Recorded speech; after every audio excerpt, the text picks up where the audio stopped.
ওয়ামাকারু ওয়ামাকারাল্লাহ ওয়াল্লাহু খায়রুল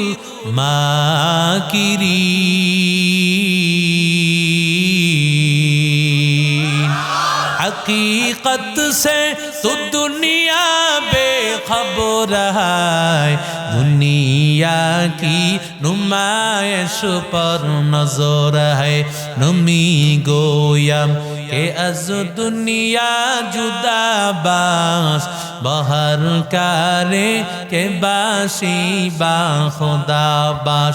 चिस्ते दुनिया अज खुदा गाफिल बुदान निकमा सुकन करह फरजिंदजा।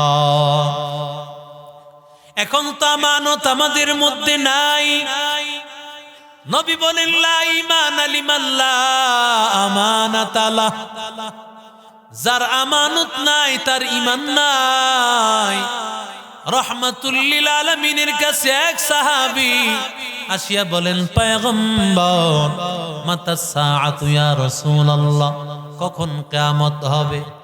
আপনি ইশারা করেন আর সব মানুষ পিছনে তাকায়। বয়ান চলে এদিকে, আপনারা যদি এদিকে ডানে বামে তাকান মনোযোগ থাকবে না, শেষ হবে। আরো জোরে কোন, একদিকে তাকায় থাকতে হবে, কারণ এটা কোরআনের মাহফিল। কথা বলেন ঠিক না বেঠিক? দোস্ত, এই মাহফিলে বসতেন নবীরা, নবীরা নাই বিধায় আল্লাহ অধমদেরকে বসান। কথা বলেন ঠিক না বেঠিক? সামনে বসতেন সাহাবাই কারাম, সাহাবীরা নাই বিধায় আমরা সাধারণ মানুষেরা, আমরা উলামায়ে কেরামেরা একজন বয়ান করে একজন শুনে, কিন্তু মজলিস তো সেটাই। কথা বলেন ঠিক না বেঠিক?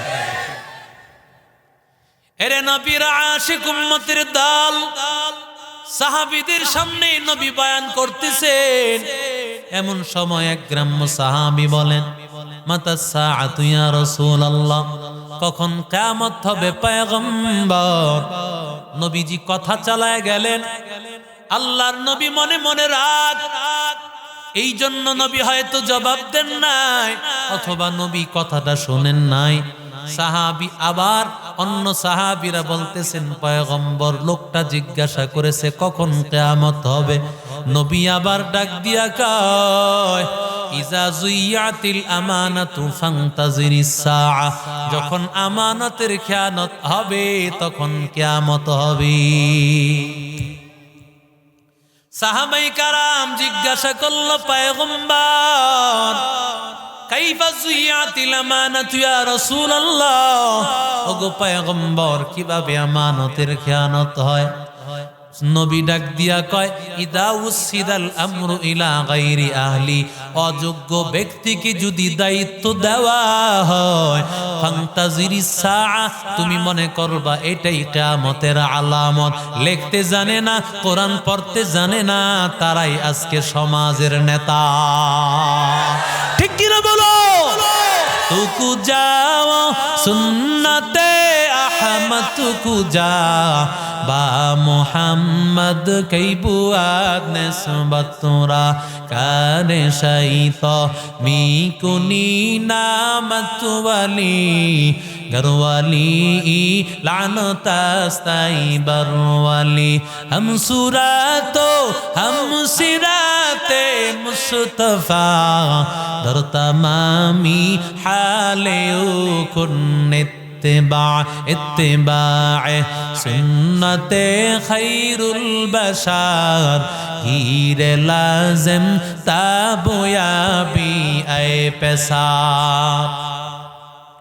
एरी अल्लाहर बंदा जुबक, ओ घुषिर बागेर मुसलमान शुनो, আমানত এমন একটা গুণ, যেই গুণটা আমার মায়ার নবী নবী হওয়ার আগে অর্জন করেছেন। সুবহানাল্লাহ।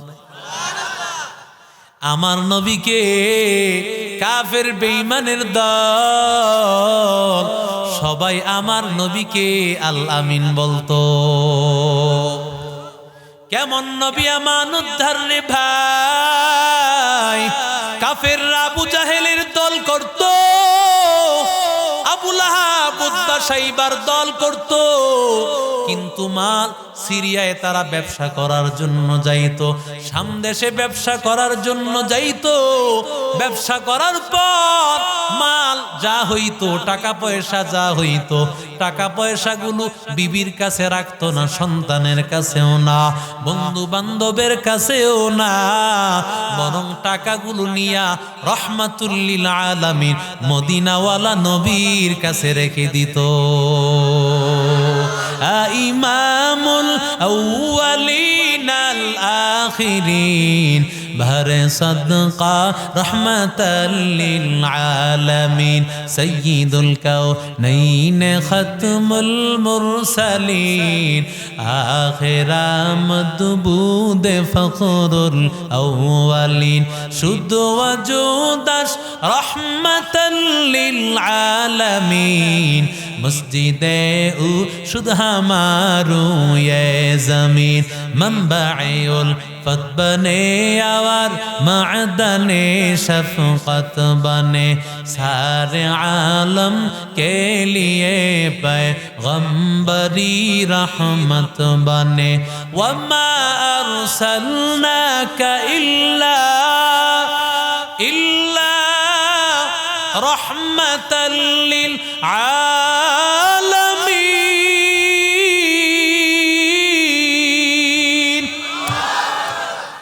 एरे नबीर आशिक उम्मतिर दल আমার মায়ার নবী রহমাতুল লিল আলামিন আল্লাহর নবী যেই রাতে আমার মায়ার নবী মক্কা ছেড়ে মদিনায় চলে যাবেন, মক্কার 11টা গোত্রের 11 জন যুবক আমার মায়ার নবীকে হত্যা করার জন্য রেডি করা হয়েছে।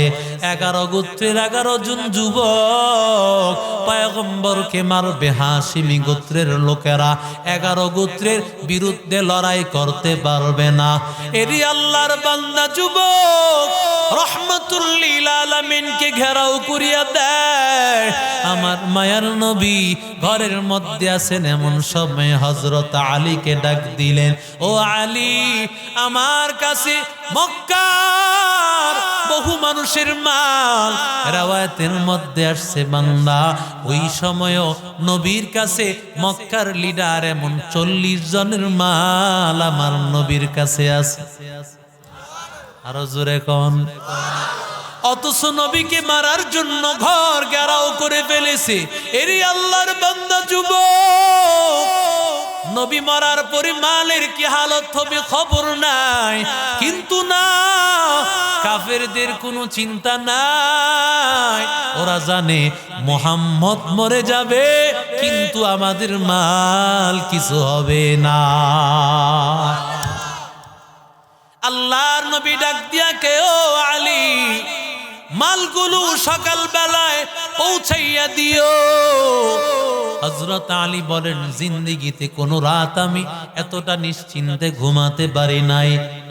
তবে ওই রাত, যেই রাতে আমার মায়ার নবী বলেছেন আগামীকাল সকাল বেলায় যার যার মাল যার যার ঘরে পৌঁছায়া দিবা, আল্লাহর কসম আমার দিলের মধ্যে বিশ্বাস, সকাল বেলায় মাল পৌঁছানোর আগে আমার ইন্তেকাল হবে না। ওই রাতের বেলায় একমাত্র নিশ্চিন্তে আমি ঘুমিয়েছি। এরে আল্লাহর বান্দা যুবক রহমাতুল লিল আলামিনের মতো আমানতদার, আমার মায়ার নবীর মতো আমানতদার কেউ নাই। কেমন আমানতদার আমার মায়ার নবী রহমাতুল লিল আলামিন। মক্কা বিজয় হয়ে গেছে, চতুর্দিকে মক্কা বিজয়ের আওয়াজ, বিজয়ের আওয়াজ। যখন কাফের মুশরিক বেঈমানেরা সবাই পালায়ন শুরু করলো, বিভিন্ন দিকে চলতে ফিরতে শুরু করলো, মক্কা বিজয় হয়ে গেছে। এমন সময় রহমাতুল লিল আলামিনের কাছে মক্কার কাবা ঘরের চাবি। এক সাহাবী আসিয়া বলেন, পয়গম্বর, মক্কার কাবা ঘরের চাবিটা পেয়েছি। কয়, তলহা কোথায়? ওসমানে সাইবি যেই উসমান নাকি মক্কার কাবা ঘরের চাবির জিম্মাদার ছিল, সে কোথায়? এরি আল্লাহর বান্দা সাহাবী বলেন, পয়গম্বর সেই পাহাড়ের পিছনে গিয়া লুকাইছে। এমন সময় আব্দুল্লাহ ইবনে আব্বাস নবীর চাচাতো ভাই ডাক দিয়া বলেন, ও পয়গম্বর, জমজমের কূপ যেমন আমাদের দায়িত্বে, ঠিক তেমনি ভাবে কাবা ঘরের চাবিটাও দিয়া দেন, আমরা কাবা ঘরের দায়িত্ব পেয়ে যাব। নারায়ে তাকবীর। নবীর কি ভাই, কথা কয় না, চাচাতো ভাই কয়, নবী চাবিটা দিয়া দিলে জমজম পানির সাথে কাবা ঘরের দায়িত্ব আমাদের হাতে থাকে। নবী কয়, না না, দেখো ওসমান কই, ওসমান কি তালাশ কর। আল্লাহর নবী চাচাতো ভাইয়ের কাছে দিলেন না। কিছুক্ষণ পর হযরত আলী রাদিয়াল্লাহু তাআলা আনহু, যিনি একদিকে নবীর চাচাতো ভাই, অন্যদিকে ফাতেমার স্বামী, কথা বলেন ঠিক না বেঠ, নবীরে বলেন, ও নবী চাবিটা দেন, চাবি দিয়া দিলে মক্কার দায়িত্ব আমাদের হাতে চলে আসবে, কাবা ঘরের, জমজমের দায়িত্ব আমাদের, কাবা ঘরের দায়িত্ব আমাদের, দুই দায়িত্ব আমাদের হাতে থাকবে। নবী কয়, না না, এই চাবিটার জিম্মাদার আমি সবাইকে বানাবো না। আল্লাহ বলেন, ইন্নাল্লাহা ইয়া'মুরুকুম আন তুআদ্দুল আমানাতি ইলা আহলিহা। এরে বান্দা, আমানতের হকদারের কাছে মাল ফিরাইয়া দাও। নবী আমানতের খেয়ানত করবে, হবে না। পয়গম্বর বলেন, ওসমান কই, ওসমানকে ডাকো। এবার ওসমানকে যখন নিয়ে আসতেছে, ওসমানের কেমন ভয়, কেমন ভয়, আজকে বুঝি আমারে নবী মেরে ফেলবে। এরে আল্লাহর বান্দা যুবক, কারণ ওসমানের কাছে পয়গম্বর মক্কা বিজয়ের আগে একবার আমার মায়ার নবী মক্কায় আসছে। আর নবী মক্কা আসিয়া আমার মায়ার নবী ওসমানকে বলতেছে, রে ওসমান, চাবিটা একটু দে, আমি পয়গম্বর ভিতরে গিয়ে একটু নামাজ পড়ি। ওসমান কয়, না না মুহাম্মদ, তোমারে চাবি দেওয়া নিষেধ, কাফেরদের নিষেধ আছে, দেওয়া যাবে না। তখন নবী বলেছিল, ওসমান মনে রাখিও, ওসমান আজকে তুমি আমারে চাবি দিলা না।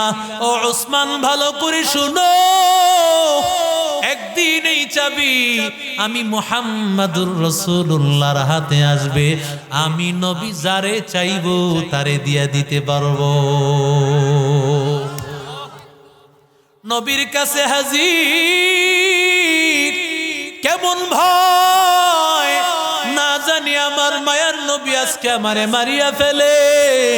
কিন্তু না না, পয়গম্বরের কাছে হাজির হওয়ার পরে নবী চাবিটা দেখায় ওসমানকে বলেন, এরে ওসমান, তোর কি একটু মনে পড়ে নাকি চাবিটা তোর হাতে আমি চেয়েছিলাম, একটু দে, আমি কাবা ঘরে গিয়ে একটু আল্লাহর ইবাদত করি, তুমি দাও নাই। আমি বলেছিলাম চাবিটা একদিন আমার হাতে আসবে, নবী আমি যাকে চাইবো তারে দিয়া দিতে পারবো।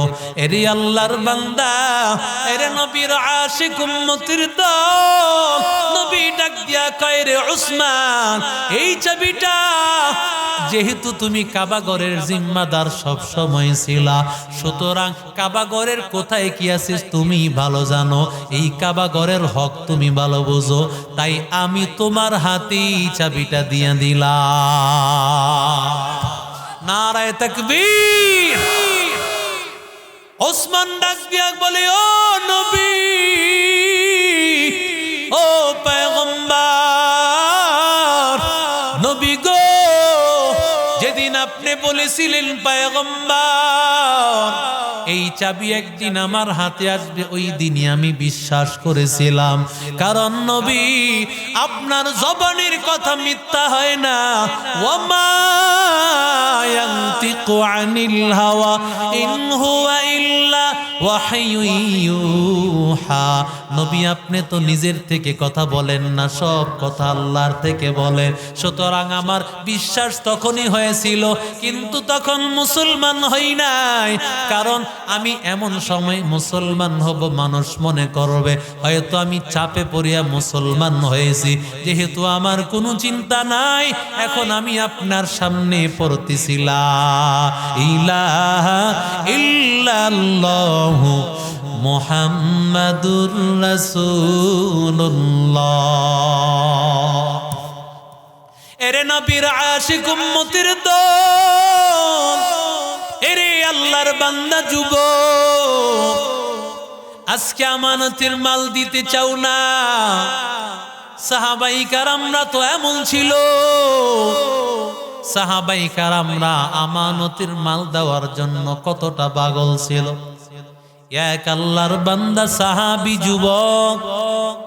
যুবক আল্লাহর বান্দা, তার একটা উট, ওই উটটা একটা ক্ষেতের মধ্যে ঢুকিয়া ক্ষেতের ফসলগুলো যখন খাওয়া শুরু করলো, ওই ক্ষেতের মালিক একজন বৃদ্ধ, ওই বৃদ্ধ আল্লাহর গোলাম যখন ক্ষেতের ফসলে দেখেছে উট একটা আসিয়া ফসল খাইতেছে, রাগান্বিত হয়ে একটা পাথর মেরেছে। পাথর মারার পর উটটার সাথে সাথে ডেড ফেল হয়ে গেছে, মারা গেছে। যুবক সাহাবী তালাশ করিয়া তার উটটা যখন পায় না, তালাশ করতে করতে করতে করতে যখন ক্ষেতের মধ্যে হাজির, তাকাইয়া দেখতেছে ক্ষেতের ফসলের মধ্যে উট মরে পড়ে আছে। মুরব্বী একজন দাঁড়াইয়া আছে। মুরব্বী, কে আমার এই উটটাকে মেরেছে? মুরব্বী বলে, তোমার উটটা আমার ফসল খাইতেছে, আমার রাগ উঠে গেছে, আমি পাথর দিয়া মারতে গিয়েছি, তোমার উটটা মরে গেছে। যুবক আল্লাহর গোলাম, তার মেজাজ তো গরম, কারণ যুবকদের মাথা তো গরম থাকে। কথা কন না কেন? দেখেন না যুবকেরা এখন একটু 19-20 হইলেই একজনের থাপ্পড় মারছে, এই কেন্দ্র করে আরো 2-4-5টা মার্ডার হয়ে যায়। কথা কন ঠিক না বে? ঠিক থাপ্পড় না হয় মারছে, শয়তানের ধোকায় হয়ে গেছে। এইটারে কেন্দ্র করে তুই আমগা লাগায় এসে আমগো বাইরে মেরে যাবি। কথা কন ঠিক না বে? ঠিক। কিন্তু সব তোমার এই ক্ষমতা শরীরের বাহাদুরি দিয়েছেন জোরে কোন কে? যারা বৃদ্ধ মানুষ আছে এদেরও এক সময় এই ক্ষমতা ছিল কিনা? জোরে কোন। এই ক্ষমতার পাওয়ার ছিল কিনা? কিন্তু আজকে কি আছে? জোরে বলেন। এরে আল্লাহর বান্দা যুবক, তোমার ক্ষমতা আছে, কিন্তু না না, এই যুবক তোমার ক্ষমতা থাকবে না। এক সময় বান্দা তোমার যৌবনের বাহাদুরি চলে যাবে। যুবক মাথা গরম, আমার মাল নষ্ট হয়ে গিয়েছে, আমার উটটা মরে গিয়েছে। যুবকটা পাথরটা নিয়া মুরব্বীর শরীরে মারছে, মুরব্বীও মারা গেছে। এবার ওই মুরব্বীর 2 জন সন্তান বিকাল বেলায় হয়ে গেল, মুরব্বীর তালাশ করিয়া পায় না, কোথায় গেল আমার বাবা? তালাশ করতে করতে তালাশ করতে করতে ক্ষেতের মধ্যে আসিয়া দেখে বাবা মরে পড়ে আছে। আর এক আল্লাহর বান্দা যুবকটাও লাশের পাশে দাঁড়াইয়া আছে। 2 জন আল্লাহর বান্দা যুবক ডাক দিয়া আমার বাবারে কে মারছে তুমি জানো নাকি? যুবকটা ডাক দিয়া কয়, তোমার বাবারে আমি মারছি, আমি অন্যায়ভাবে মেরে ফেলেছি। কেমন যুবক তাকাইয়া দেখরি ভাই, ওই যুবকের মধ্যে কেমন আল্লাহর ভয়। ওই যুবক তো মারিয়া হত্যা করিয়া চাইলে তো পালায়া যাইতে পারত। আল্লাহর বান্দা যুবক ডাক দিয়া কই, ভাই তোমরা হয়তো মুসলমান, আমিও একজন মুসলমান, হত্যা করে ফেলেছি, আল্লাহর দরবারে তো আমি ধরা খেয়ে যাব, আল্লাহর দরবারে আমি খুনি হিসেবে দাঁড়াবো। না না, অপরাধীর শাস্তি দাও। দুনিয়ায় শাস্তি পেতে চাই, কারণ দুনিয়ার আদালত থেকে আমি পলায়ন করে বাঁচতে পারবো, আল্লাহর আদালত থেকে বাঁচার কোনো রাস্তা হবে না। হর কে দারাত খৌফে হক দরদিল মাদাম জন্নাতুল মাওয়াদেহাতুরা মাকাম। হর কে দারাত খৌফে হক দরদিল মাদাম জন্নাতুল মাওয়াদেহাতুরা মাকাম। এরে নবীর আশিক উম্মতের দল, আল্লাহর বান্দা যুবকটা কয়, আমারে শাস্তি দাও, আমাকে আমিরুল মুমিনিনের কাছে নিয়ে যাও, আমারে শাস্তি দাও। দুনিয়ায় শাস্তি পেতে চাই, আখেরাতে আমি ধরা খেতে চাই না। নারায়ে তাকবীর, লিল্লাহি তাকবীর। প্রধান বক্তার আগমন, নারায়ে তাকবীর। মুফতি মুজাম্মেল হক সাহেবের আগমন, নারায়ে তাকবীর, লিল্লাহি তাকবীর। আলহামদুলিল্লাহ, হুজুর চলে আসছেন, অত্যন্ত গুরুত্বপূর্ণ আলোচনা করেন। আমরা ইনশাআল্লাহ শেষ পর্যন্ত দোয়া মোনাজাত করে যাব তো ইনশাআল্লাহ। আজকে এই পর্যন্ত থাক, ইনশাআল্লাহ কোনো আলোচনায় দেখা হবে। আসসালামু আলাইকুম ওয়া রাহমাতুল্লাহি ওয়া বারাকাতুহু।